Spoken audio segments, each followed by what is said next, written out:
Hablar del impacto de la pandemia, pero ya no en cuestión, digamos, de salud física, ya no en cuestión económica, sino el impacto de la pandemia en el psiquismo. Y para eso hemos convocado a alguien que la verdad que tiene cantidad de títulos, es médico, es psiquiatra, es licenciado en psicoanálisis, ha hecho trabajos muy pero muy importantes, ganó el premio Conex en el 2016, está en contacto, voy a leer el nombre porque la verdad es que es difícil, Moti Beniacar, allí es. ¿Cómo le va? Gracias por atendernos. Bueno, muchas gracias a ustedes por entrevistarme. No, gracias a usted por esperar incluso el tiempo para poder hablar.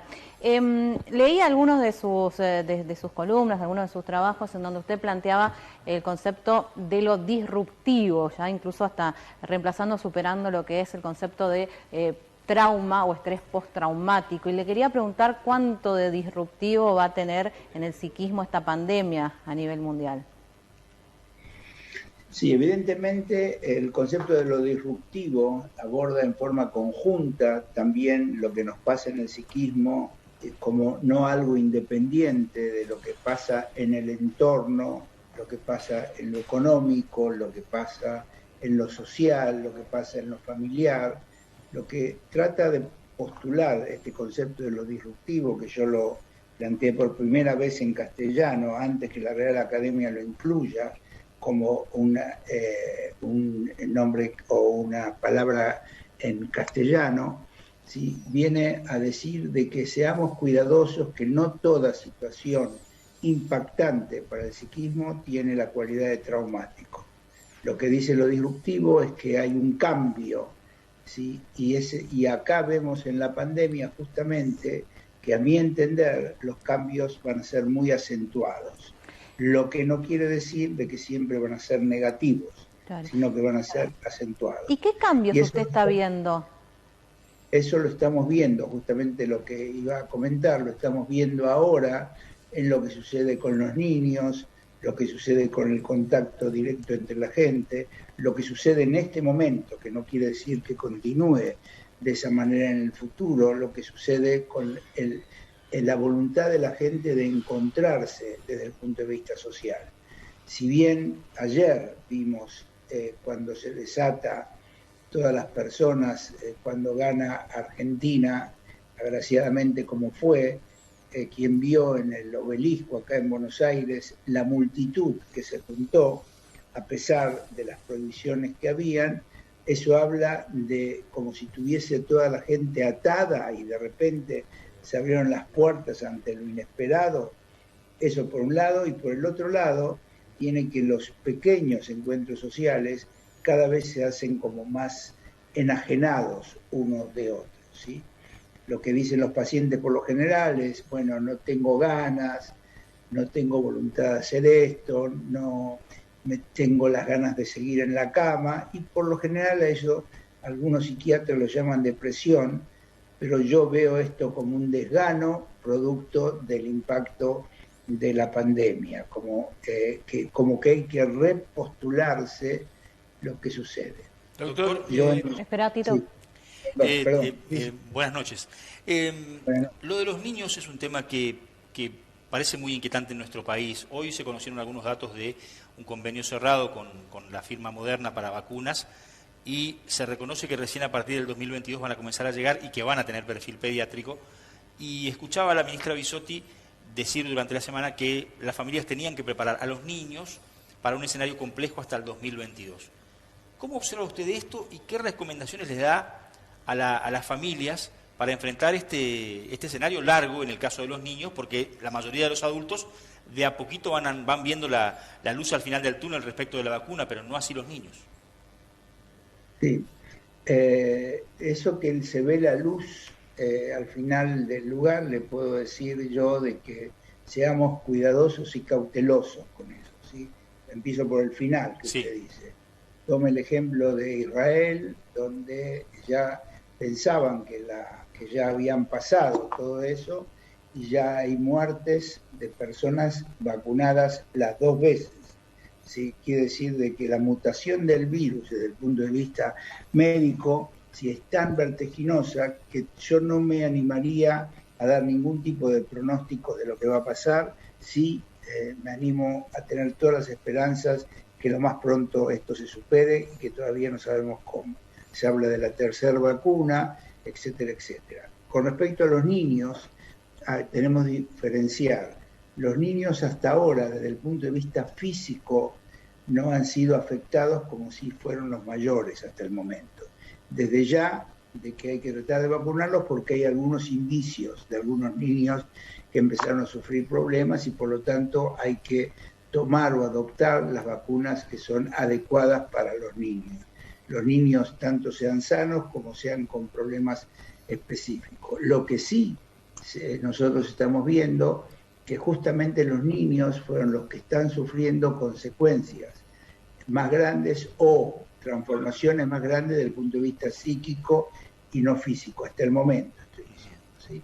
Así que, por un lado, sí vacunar lo más rápido con vacunas adecuadas a los niños, por el otro lado, ser sumamente cautelosos, que es lo que le pasa a un niño que durante un año casi no pudo estar con sus amiguitos jugando o haciendo, divirtiéndose y entreteniéndose, y lo vemos nosotros también en la clínica, que estos niños tienen la tendencia de quedar retraídos, de no tanto ser con iniciativas. Entonces, permanentemente hay que estar incentivándolos, las familias en sus lugares, y como decía un niño en el Zoom, una niña, por ejemplo, le doy dos ejemplos interesantes.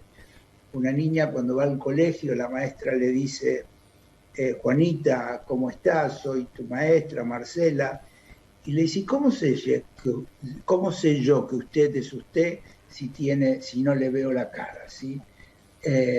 A modo de ejemplo. ¿Sí? Y el otro ejemplo es esta misma niña que dice que le encanta el Zoom porque ve sonreír a la gente, ¿sí? Y así que prefiere estar en contacto por Zoom y no en forma personal, que están todos tapados. Doctor, usted sí, mismo dijo en algunas cosas, no sé lo que va a pasar, y la niña esta que habla de la cara tapada no la conozco.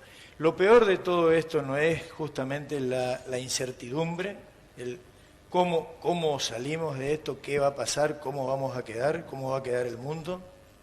Sí, no es lo peor la incertidumbre, es la esencia de lo que está pasando, no es solamente que es un mal peor. Hoy estamos frente al impacto universal o general o mundial de la incertidumbre. La incertidumbre es más patógena, o sea que crea más enfermedades de lo que se piensa que es el estrés, y desde ya ni que hablar de lo que se llama el estrés postraumático, que es todo un tema en sí sobre el cual yo tengo mis propias ideas, ¿sí?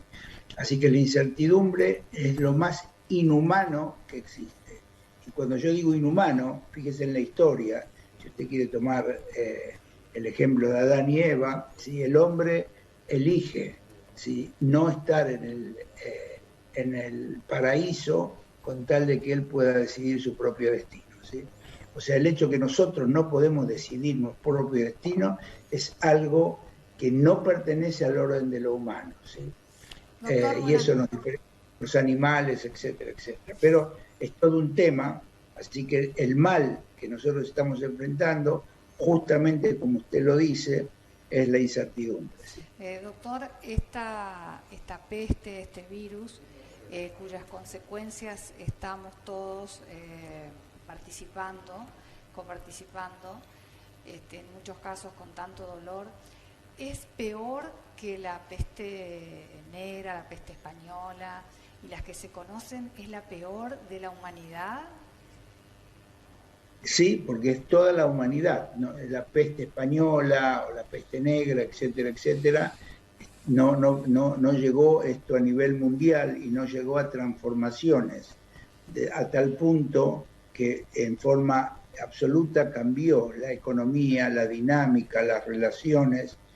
Hay tantas cosas tan paradojales. Por ejemplo, en un tiempo se pensaba que solamente cada país tiene que velar por sus propios intereses, y hoy en día no solo tiene que velar por sus propios intereses, sino por el país vecino y por aquellos que van transmitiendo el contagio, y hay algunos países que están haciendo donaciones de vacunas pero no porque son buenitos y samaritanos, sino están haciendo eso también para poder evitar que se siga difundiendo el virus. Así que esto es mucho, mucho más grave que las pestes que ya la humanidad conoce. Doctor. Ojo, quiero ser alarmista, que quede claro.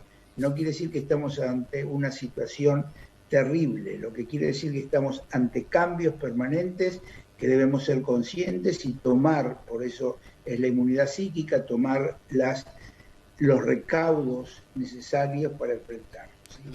Doctor, buenas noches. Estaba mirando el parte del Ministerio de Salud Pública de hoy, a nivel nacional, de 281 personas fallecidas en Argentina, 98.781 el total de personas, de acuerdo a los datos oficiales, que han fallecido con COVID. 281, una cosa que lo repetí en algunas ocasiones, en este caso en particular 281 personas equivalen a, se cayeron 2 aviones en Argentina hoy, y este número suele ser más alto, 600 personas, 700 personas por día, o sea, es como que se caigan por día 3, 4 aviones en Argentina. Y llega un momento en que parece que estamos inmunizados, valga este término, digamos, respecto, o que naturalizamos esta cantidad de muertos en el país por esta enfermedad. Es como que le estamos sacando el dramatismo a lo que es realmente dramático, que es el número de personas que fallecen por la enfermedad, por un lado. Y por el otro, doctor, me ha pasado, y creo que nos ha pasado a todos los que estamos acá, que en algún momento salimos a la calle, a sacar al perro, que sea, a dar la vuelta a la manzana, y nos olvidamos el barbijo, y automáticamente nos está faltando algo, que es como el cinturón cuando nos subimos al auto y nos ponemos. ¿Cómo naturalizamos las dos cosas, digamos? Una de que sí o sí tenemos el barbijo y algún día va a terminar la pandemia, pero vamos a estar acostumbrados al barbijo. Y el otro, pero no solo al barbijo en sí, sino a lo que representa el barbijo, la enfermedad. Y lo otro es esta naturalización de la muerte. Sí. Primero sobre la naturalización de la muerte. Yo que trabajé en diferentes desastres y catástrofes, nosotros decimos que llega un momento casi morboso del hombre donde las cientos y las miles de personas es lo mismo que si usted dijese 3 o 4. O sea, se cuentan por números y no por las personas que están atrás, que cada ser querido lo siente. Y eso es un problema muy serio de todos los desastres, y es un problema que tenemos que tomar conciencia de que cada uno de esos miles no es los 100.000 o los 90.000 que hay. Multiplíquelo eso por 4, por 5 o por más, que es toda la familia de aquellas personas que han fallecido, ¿sí? Quiere decir que este impacto es un impacto mucho más grande de los números, desde ya que cada persona fallecida nos duele a cada uno, tanto de los ciudadanos como de las familias, pero ya los números se transformaron en irrelevantes. Si vamos a contar por centenas, por miles, por cientos de miles, etcétera, etcétera, ¿sí? Así que nosotros debemos tratar de preservar la esencia y la relación de cada uno, ¿sí? Bueno, doctor, le quería preguntar, un poco para ilustrar, digamos, el doctor tiene mucha experiencia, ha trabajado 30 años en Israel, en distintas guerras, ha sido asesor del ejército israelí en forma civil, inclusive, pertenece a la Asociación Mundial de Psiquiatría. ¿Cuál es la recomendación para el tratamiento de esto que está generando el COVID? Porque usted en una parte decía que no hay que tratarlo como una depresión. Sí, acá hay dos cosas, tres, perdónenme, que hay algo que siempre yo recalco, el hecho que haya estado en 6 guerras en forma activa y que haya fundado el Servicio de Salud Mental del Ejército de Israel, eso lo agrego a que soy un pacifista empedernido, ¿sí? O sea, la guerra es una de las peores cosas que el humano inventó, pero el virus no lo inventó el humano, sino que se está enfrentando en forma permanente. ¿Cuáles son las recomendaciones que yo tengo? Primero, que desde el punto de vista de lo que tenemos que enfrentar, seamos conciencia que estamos siendo nosotros amenazados, y es lo que yo digo que hay que tratar de desarrollar en forma directa cómo enfrentar a esta amenaza. Usted antes habló, no usted, sino su compañero habló sobre el barbijo como el cinturón de seguridad. Sí, el cinturón de seguridad, desgraciadamente, no todos lo utilizan, a pesar que está ahí, y lo que tenemos que tener en cuenta es el peligro que hay si no se utiliza.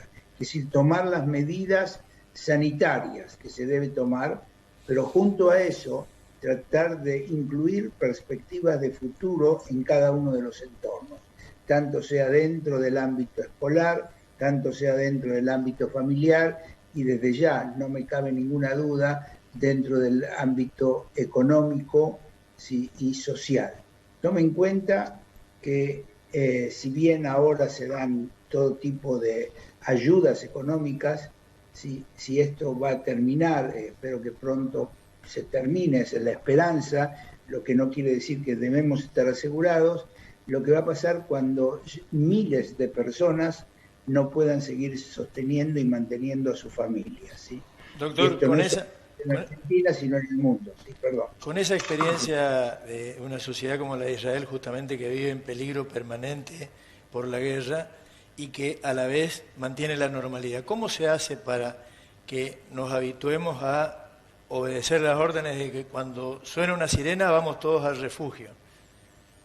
Sí, para obedecer órdenes hay que tener la seguridad interna de que quienes nos están dando las órdenes lo están haciendo por nuestro propio bien, que son personas que están cuidando tanto a los niños como a los mayores y que cada paso que se está dando, lo que se dice es la verdad absoluta y eso está comprobado por cada uno. Nadie obedece órdenes ni en Israel ni en ninguna parte del mundo cuando sienten que esas órdenes no están suficientemente solventadas y que no están realizadas por el bien de las personas que las padecen. Así que eso es una condición sine qua non, tener claro quién es el que me está dando, no las órdenes, acá ni en Israel ni en ningún lado se dan órdenes de prevención, sino son propuestas donde se lo transforma eso en una propuesta que todos lo deben cumplir porque es por mi propio bien, ¿sí? Así que el hecho de ir a los refugios, por ejemplo, que fue ahora, ya hace unos meses, se ha visto que abajo de miles de misiles que se estaban recibiendo, hubo un solo niño que por casualidad quedó herido porque saltó algo ahí en el ojo, etcétera, ¿sí? Pero eso es increíble. Quiere decir que lo que debemos hacer es buscar de qué manera nos podemos prevenir del daño que se nos está causando. Doctor, muchísimas gracias, muy amable ha sido. No, no es nada, hasta la próxima, muchas gracias. Sí. Gracias a usted. Bueno, hablando de la inmunidad psíquica, ¿no? Cómo protegernos, por ahí estamos acostumbrados a usar la palabra inmunidad cuando hacemos referencia a las vacunas y la posibilidad de evitar o disminuir el contagio o evitar y disminuir la gravedad de la enfermedad, pero bueno, lo que hace referencia también a este escenario en nuestras cabezas. ¿Tenemos mensajes, Domi? Así es, Cristina, le recordamos a la gente que justamente hoy preguntábamos sobre qué temas consideran que deberían trabajar los candidatos en sus propuestas y esto es lo que nos contó.